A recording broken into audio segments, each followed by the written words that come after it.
les noms, ils ne félicitent pas Gareth Southgate, ce n'est pas très fair-play. Giovanni et Ludo qui commencent. Je vais prendre la main parce que Ludo, il a parfois tendance à être bavard. Ok, très bien. Oui, c'est bien.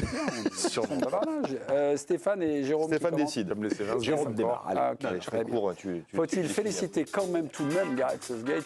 Oui, Jérôme. Ouais, sur la séquence en plus, parce qu'il fait finale d'Euro, quart de finale Coupe du Monde, finale d'Euro. Donc oui, même si parfois, comme on le dit souvent, on commente l'Angleterre et waouh, sur la chaîne d'équipe, on se fait parfois royalement.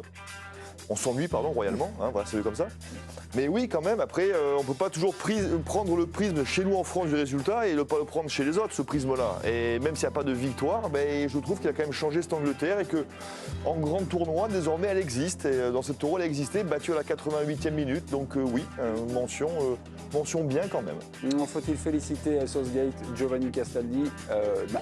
Bah non, parce que je suis désolé, moi, avec le matériel qu'il a à disposition, j'ai envie de voir du jeu, j'en ai marre de m'ennuyer et j'en ai marre qu'on pense que par le résultat et surtout qu'on peut avoir des résultats en jouant bien. Et d'ailleurs, l'Espagne l'a prouvé ce soir, donc je trouve qu'il a tâtonné sur beaucoup de choses tactiquement, qu'il y a des joueurs qui étaient importants, qu'il n'a pas su mettre dans des bonnes dispositions. Donc j'en attends plus sur l'aspect gestion de cet effectif incroyable qu'il n'arrive pas pour l'instant à amener en haut de l'Europe ou du monde. On félicite Gareth Southgate par Stéphane Guy. Il a la tête parfaite du bouc émissaire, ce bon vieux Gareth, mais il y a eu 4 compétitions et 4 fois l'Angleterre, donc il y a eu 2 finales, une demi-finale, une demi-finale de Coupe du Monde, et puis donc le quart de finale perdu contre la France lors de la Coupe du Monde de la honte. Donc déjà ça c'est quand même pas mal. Après vous avez Gareth Southgate, j'ai trouvé qu'il avait réussi à créer un état d'esprit, un groupe pour cette Euro, ça s'est ressenti notamment par les performances des joueurs qui rentraient, Watkins ou Palmer.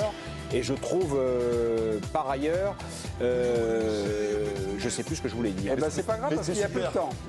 29 secondes, 3 dixièmes pour, dit le bavard Ludovic Aubragnin. Vous ne félicitez pas Gareth. Ben non, mais puisque le débat en ce moment c'est ça avec les entraîneurs restrictifs, c'est gagner ou rien.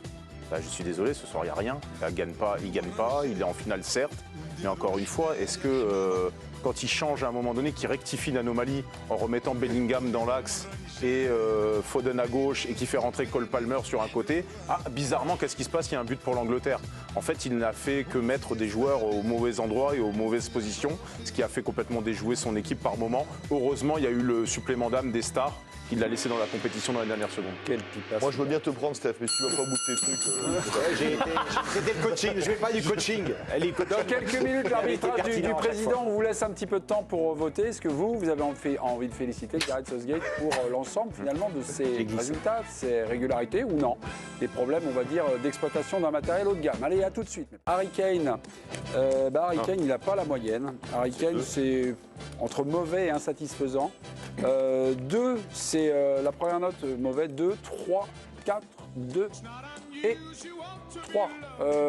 Les plus méchants, Jérôme et Giovanni, d'habitude, c'est vous qui le moins. Moi, je vais commencer par dire que je suis amoureux d'Harry Kane à la base. Je trouve que c'est un joueur exceptionnel et c'est quelqu'un qui ne vit pas que par ses buts. Et j'adore ce type d'attaquant.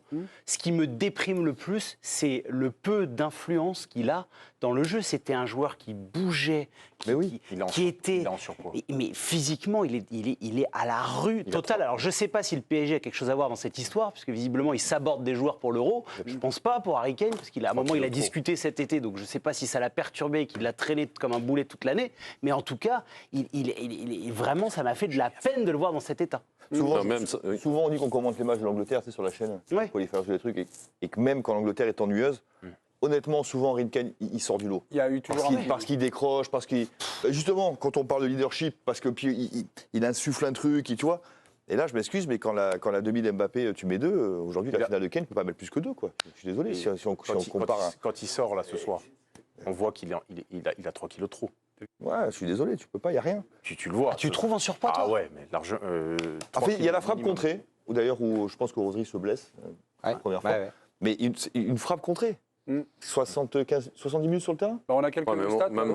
Allez-y. Non, juste au-delà de ça, c'est que moi je trouve qu'il a une capacité aussi à conserver le ballon sur des ballons longs qui est extraordinaire. Pour moi, c'est le plus fort. C'était le plus fort au monde. C'est-à-dire qu'il a le défenseur qui est derrière lui.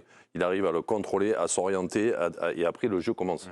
Et même ça, il n'y arrive pas. Contre la Suisse, c'était flagrant. Bon, il avait Akanji derrière. C'est un bonhomme, mais c'est un vrai client, mais il est capable de s'adapter à ça. Et là, il n'y arrive pas, quoi. Donc c'est une de ses grosses qualités. Vous ne l'avez pas vu. Une stat pour Harry Kane qui résume malheureusement un petit peu sa malédiction des trophées. 6 finales disputées pour l'Anglais et 6 finales perdues. Voilà le ratio pour Harry Kane. On va aller voir Vincent Deluc qui nous attend du côté du stade olympique de Berlin. Vincent, êtes-vous là? Bonsoir Vincent. Toujours dans les bons coups. Salut Mémé, je suis désolé, je fais l'image un peu serrée, mais je suis là.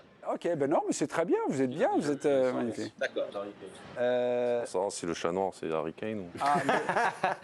Avez-vous vu, oui, c'est Harry Kane, on est en train de parler d'Harry Kane, c'est un match à l'image de son Euro, vous confirmez ce que vous avez vu ce soir sur le stade, vous? Oui, il fait partie des grands joueurs qui sont passés complètement à côté de l'Euro et je suis tout à fait d'accord avec ce que vous venez de dire, sa finale a été pitoyable. L'Espagne qui triomphe, qu'avez-vous constaté au stade sur ce jeu espagnol entre une première période, on va dire qu'un et puis une deuxième période plutôt beaucoup plus aboutie? Oui, mais la deuxième période a été plus aboutie pour tout le monde. Enfin, pour l'Angleterre, c'était pas très difficile, vu l'état de leur jeu en première période, mais la deuxième a été plutôt bien. La dernière demi-heure était vraiment sympa. Je ne pensais pas que les Espagnols seraient à ce point contestés pour finir, même s'ils ont été contestés surtout parce qu'ils ont manqué de réalisme, que ce soit Yamal, que ce soit ou d'autres joueurs. C'est vrai que c'est eux qui ont laissé les Anglais dans la partie, mais ça aurait pu plus mal finir que ça pour les Espagnols. Moi, en même temps, c'est complètement mérité. J'imagine que vous avez déjà tout dit là-dessus. C'est vraiment la meilleure équipe de l'Euro qui l'a emporté, ou peut-être que les esprits chagrins diront la moins mauvaise. Mais allez, on va dire quand même que pour cette fin de finale qui nous a enfin un peu emballé, on va dire que c'était la meilleure. Vincent, on profite de votre position, on va dire, un peu privilégiée. Vous n'avez pas la télé, enfin, même si vous avez parfois des écrans de contrôle. Et vous avez remarqué des petites choses comme ça aux alentours, des engueulades ou pas d'engueulades, ou des changements, des petits trucs peut-être que vous avez remarqués et qui n'ont pas été montrés à la télé, d'où l'intérêt d'avoir quelqu'un sur place. Il y a quelque chose qui vous revient? Non, honnêtement, ce soir, pas particulièrement, parce que l'activité sur les bancs a été assez simple. Les remplaçants espagnols commençaient à fêter un peu la victoire, bien avant l'égalisation d'ailleurs pas fêter la victoire, mais d'être au bord du terrain, bien avant l'égalisation de Cole Palmer. Et les Anglais ont été plutôt éteints de ce côté-là, et on n'a pas vu grand-chose. Évidemment, quand Harry Kane est sorti, je me suis demandé comment serait la poignée de main, mais visiblement, il avait même renoncé à être chagriné de sa sortie, ce bon Harry Kane. Une question de Stéphane Guy pour vous, mon cher Vincent. Oui, bonsoir Vincent. Je voulais savoir si au stade, vous aviez eu la vision VAR du deuxième but espagnol. Parce que sur un ralenti qu'on voit, on se dit est-ce qu'il est hors-jeu ou pas. Moi, dans ma télé, j'ai jamais vu l'image qui montrait qu'il n'était pas hors-jeu, Oyarzabal. Alors effectivement, à vitesse réelle, je me suis constamment posé la question. Alors il paraît qu'il faut faire confiance maintenant au hors-jeu semi-automatique, entre la puce du ballon et l'image d'arrêté, mais il nous avait dit depuis le début de l'Euro, l'UEFA, qu'on pourrait voir sur grand écran l'explication de la VAR, voir la ligne du hors-jeu automatique. Mais là, on l'a vu ni à la télé ni à l'écran. Et c'est vrai qu'il y a un petit doute que sur le centre, on se demande si Oyarzabal est un peu devant, pas vraiment devant, sur la même ligne. Je trouve que pour l'Euro de la technologie, ça manquait de précision sur l'action qui a fait basculer la finale. On a eu le révélateur comme la modélisation, pour nous, et à mon avis vous aussi, mon cher Vincent. Du côté des tribunes, victoire de l'Espagne ou non, nos amis anglais sont bien comportés? Non, les Anglais avaient racheté à peu près les 3/4 du stade au marché noir. Donc il y avait 3/4 de supporters anglais, le virage prévu des Espagnols. Et on n'a entendu que les Anglais à peu près pendant tout le match, même quand le jeu de leur équipe ne méritait pas forcément. Et sur la fin, c'est vrai que ça fait un vacarme énorme, à la fois sur l'égalisation de Cole Palmer et sur les 3 occasions de la tête de la dernière minute. C'était juste au pied du virage anglais. Et là, franchement, ça fait vraiment beaucoup de bruit. Donc l'avantage était plutôt aux Anglais, mais on va dire qu'ils ont depuis l'Euro 2021 et même depuis 1966, ils ont l'habitude de la déception. Merci beaucoup Vincent. Vous avez écrit votre article, hein, pas de problème. Hein, vous a parlé. Ah oui, j'ai fini. Ah, c'est bon, bien sûr. Il est bon pour une fois, non? Ça va, c'est bien. Ça va? On vous embrasse Vincent. On vous embrasse. Merci beaucoup.